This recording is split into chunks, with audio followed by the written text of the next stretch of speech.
Hi, everybody. Good afternoon, and welcome to the Talk to Audrey show. This is Series 1 COVID 19 through the eyes of internationals across the world. And joining me from Auckland, New Zealand, are Brenda Leeuwenberg, 52 years old, and Sandy Mamoli, 49 years old. Brenda is a dual passport holder and holds a Dutch and a New Zealand passport, and Sandy holds, correct me if I'm wrong, an Austrian passport and is a resident of New Zealand. You met each other, well, we've known each other quite a while, but you met each other many years ago. And thank you, first of all, for doing this. And I'm very glad that you're both healthy and that you're here and that we have this opportunity to virtually, talk to each other about what's going on and what it's like in Auckland, because that's what this series is about. Thank you about that. Well, let's start. And let's start a little bit of light, because you're sitting on the 6th floor of your apartment building. Can you show me without, with being careful, show me that view and actually to see the unbelievable. Yeah. This is... And there are 1.5 million inhabitants of Auckland, New Zealand, correct? That's right. Yep. Okay, great. So that view is great and it's all beautiful. But obviously the idea and that famous hashtag of stay inside is now trending worldwide. Tell me, what are the rules in Auckland? What are you allowed to do? Do you have fines? Tell me, what is it like? Talk to me. So at the moment we are in just coming to the end of week 2 of a 4-week lockdown. So we went quite early in terms of the numbers of cases in New Zealand. There were only, I think, 4 or 5 cases in New Zealand when we went into lockdown. But because we're an island and we can control borders, they made quite intense restrictions quite quickly. And now we have, I think, 1,060 cases and just 1 death, and I think 2 people in ICU right now. So it's the numbers of cases every day are sort of announced at 1 o'clock, and the Prime Minister talks on the news, and she says what the latest number of positive tests are and sort of gives a status update, and it's starting to trend a little bit down, but we don't know how long that's going to be. So for our lockdown, we're basically meant to stay home, and you're allowed to go out for medicine, for shopping, supermarket shopping, but all the shops are shut other than that. So only supermarkets, some grocery stores are open. There's no other shops open.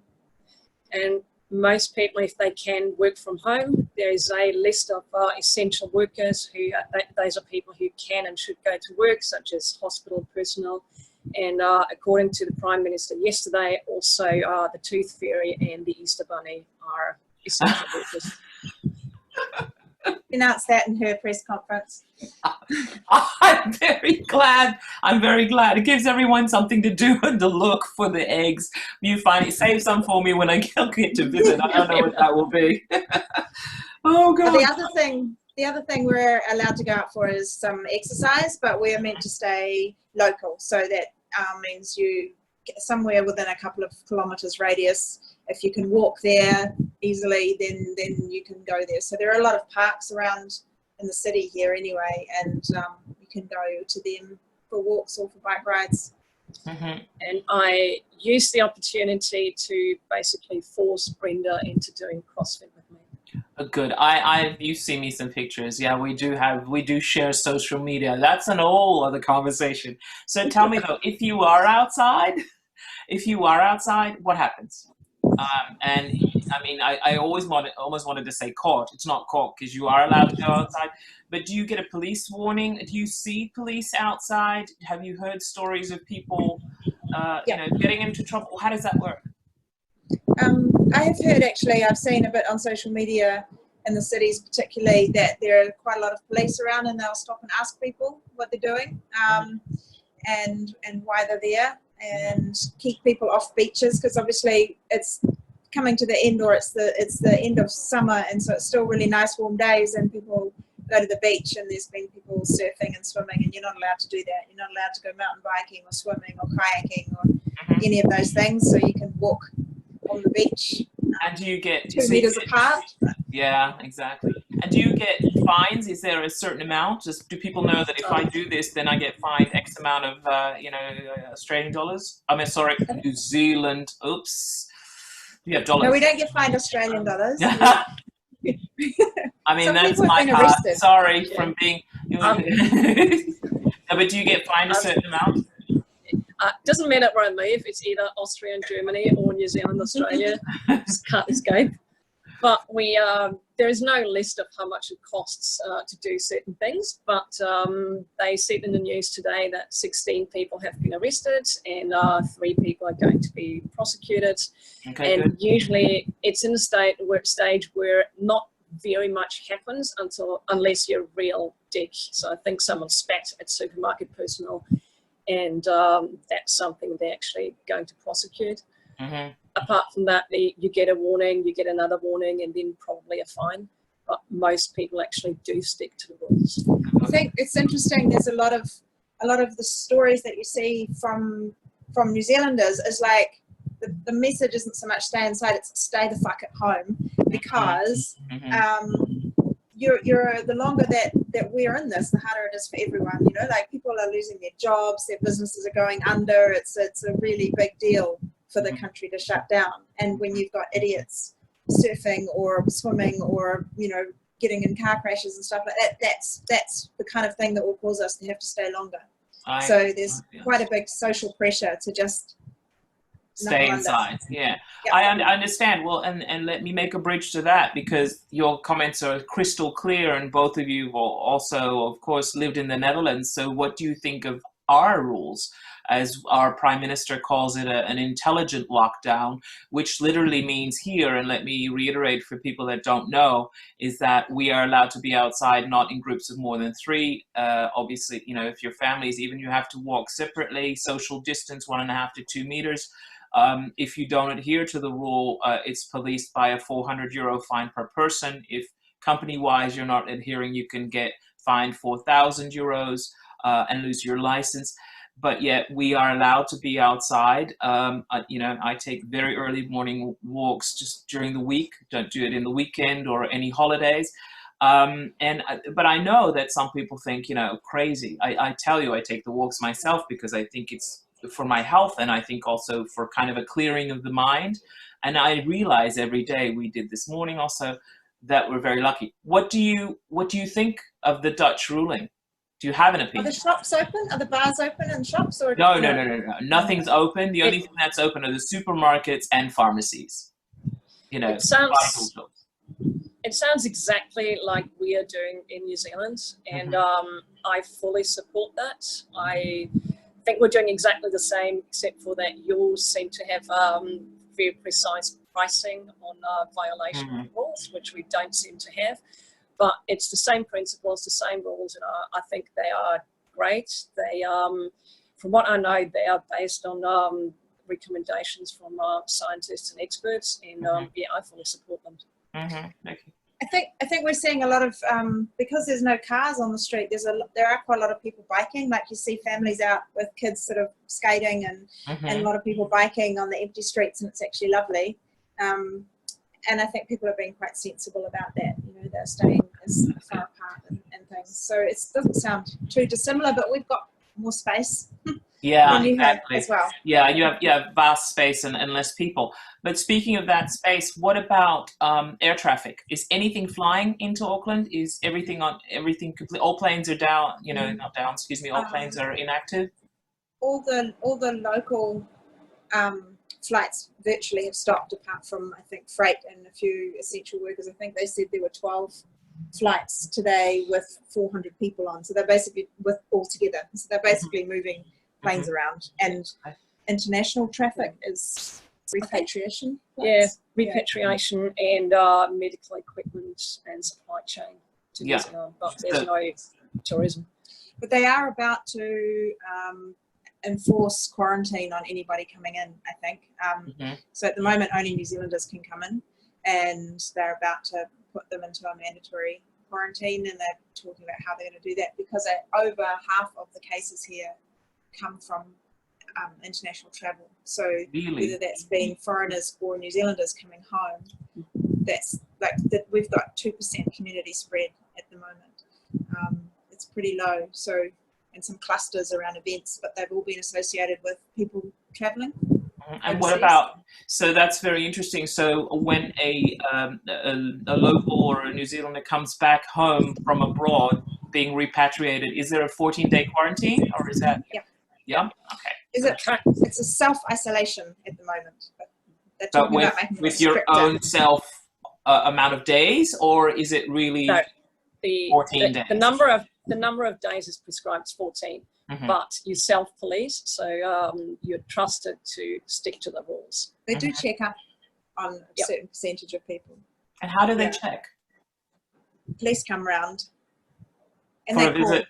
Or do they call? Yeah. The police come and visit. Okay. Because you have to have an address. Like when you come into the country, you have to be able to say where you're able to go and self-isolate. So they take that address. Okay. And if you don't have one, they'll put you in a hotel, and it's a really shitty experience.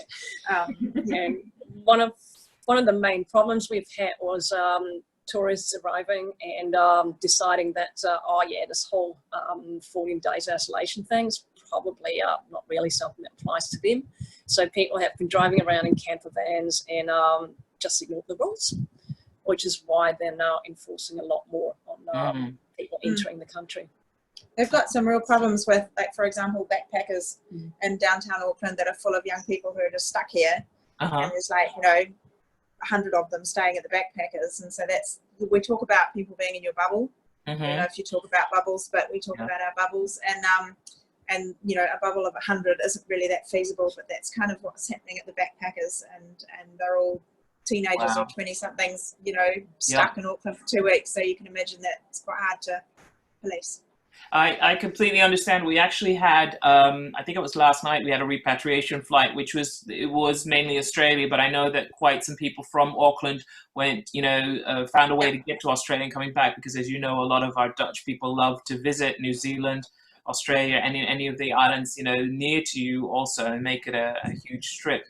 So very, very interesting. When we go into your workplace, so tell me, let me just read it from my tell me, actually, I don't have to read it. You can tell me what your company, Nomad 8, what it's about, and what effect it has had, right now, being entrepreneurs, because worldwide we want to support and, of course, help.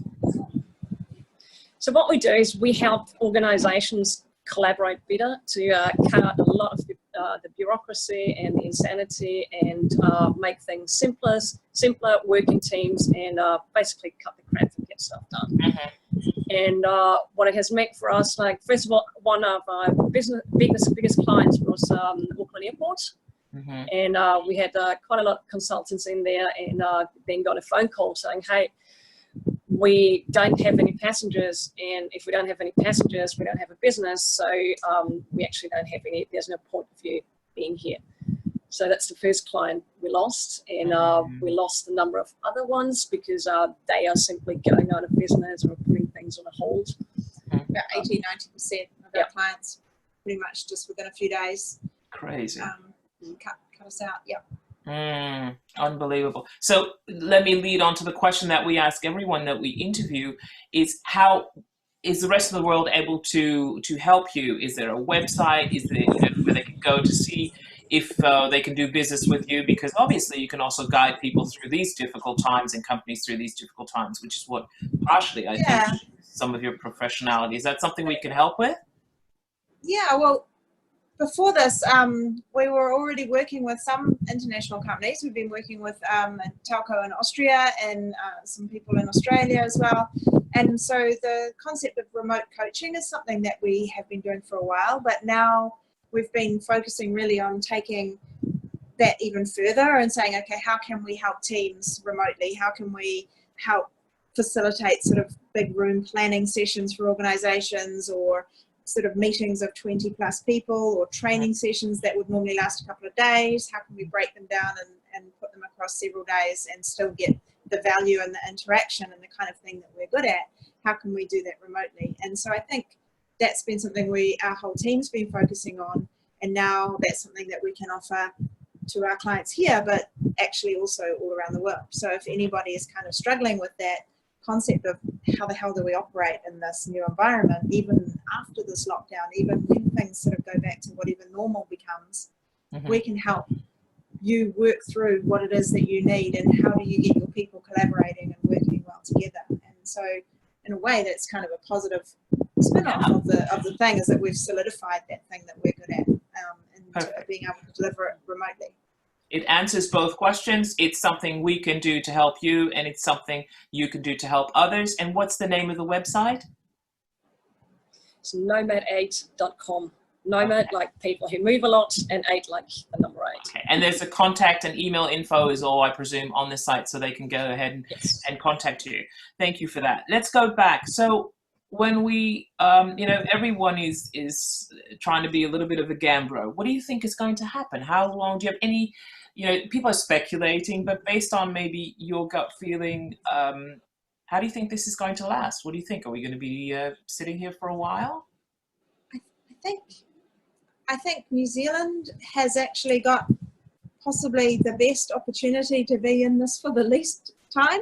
I think if the current sort of trend continues, then we've actually got a good chance of nailing this, because everybody's locked down, because we can control who's moving through our country, because everybody's really vested in like getting through it. And so if we can last and make this last 4 weeks, we'll be able to hit the ground running ahead of a lot of other Western countries who I think are still going to struggle with what's going on for a lot longer. That's my gut feeling. What's yours?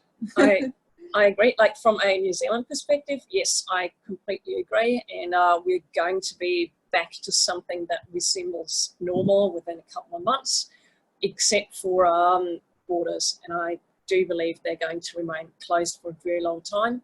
And I'm personally really gutted about that, because I had 3 trips planned to Europe this year. It's the year where I finally, after 5 years of really, really hard work, got international keynotes where I actually started to get paid for traveling the world. And I'm really disappointed that actually, no, we're just going to stop this whole traveling. It's been part of my life since I was like 15, and closed borders is really something I don't like. It's kind of when you don't want to be stuck at the bottom end of the world. Yeah, I understand. I mean, you absolutely have, when I think obviously you're surrounded by water, and you have, your own border, so to speak, positively being, able to maybe be, released from certain rules straight away. But the first thing I was thinking also, God forbid, we all, wherever we are, I mean, it's nice to be able to have, more flexibility, but then we have, borders that are open across the world. And so that is a whole different thing. But I think that we need to leave that up to the professionals. What I do want to ask, and what links to those borders, is your families. So Sandy, is your family in Austria or all over? And Bren, what about your family? I know you have a daughter. How does that work besides virtually communicating? It works exactly like that, communicating via FaceTime. I have switched all my devices to German so that I can explain to my parents what buttons to push on the iPad. We have actually a lot more contact now, because I'm on FaceTime with my parents and my sister almost every day. Most of my family are in Vienna. I have some family in northern Italy, and one of my, I think he's a cousin, I'm not entirely sure, but Tommaso just left hospital after 3 weeks in intensive care, because he did catch the coronavirus. Thank God he left intensive care. Thank you for, let's keep our prayers and fingers crossed for that.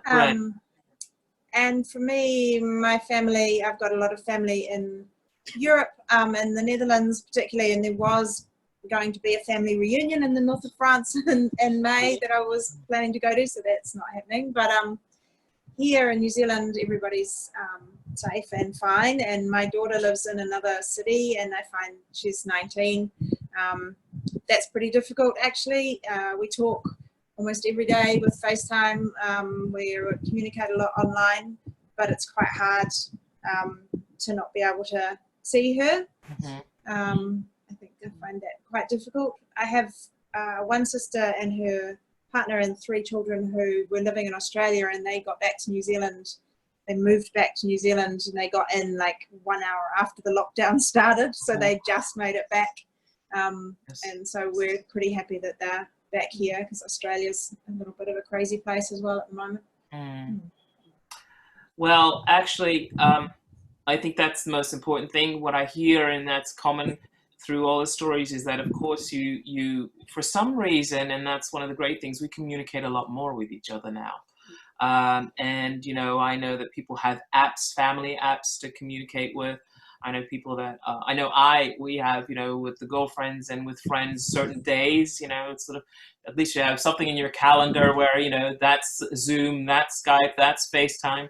So that really makes for quality time. And I love the fact that it brings people closer together. We can see that nature is taking over, which is awesome, because that's the way it's supposed to be, even though I heard last night that there was a hole in the North Pole ozone layer now. I don't know how that works. Let's hope. You wanted to say something, Brenda? Yeah, no, I was just thinking yesterday, actually, because we lived in Amsterdam for 5 years, and one of the big things that you notice there all the time is the chemtrails from the planes, and that must be kind of amazing not to have those. Not to have it. Still flying as much, or not? Absolutely. I mean, as a former flight attendant and a former crew controller, an ops controller, that's the one thing that I notice. And so if I do hear any type of engine or plane, you know, and actually we've had military helicopters fly over for lesser reasons besides the trauma helicopter, but it is good. And besides that, the air quality, you can see the difference. You know, for our health wise, I hope that things like that will stay with us, because this place is a place that we need our kids and their kids to stay and enjoy. And this is a new normal, but I don't consider it a normal. This is, you know, to me, I consider this as a big knock on the world. And let's make sure that we can do with a little knock instead of getting that brick wall to wake us up. It's absolutely something that's almost sometimes biblical, but let's not go that side. I wanted to ask you, and I wanted to thank you, and I'm afraid I'm going to have to wrap it up because we don't want people to, you know, have too much time listening, but enjoying all. I want to thank you for this. I'm so glad that we do keep in touch and that we can keep in touch. I'd like to keep in touch and hear up to date, you know, about how you're doing. Stay healthy. I hope that you and your friends stay healthy, and I hope that we can see each other sooner than later.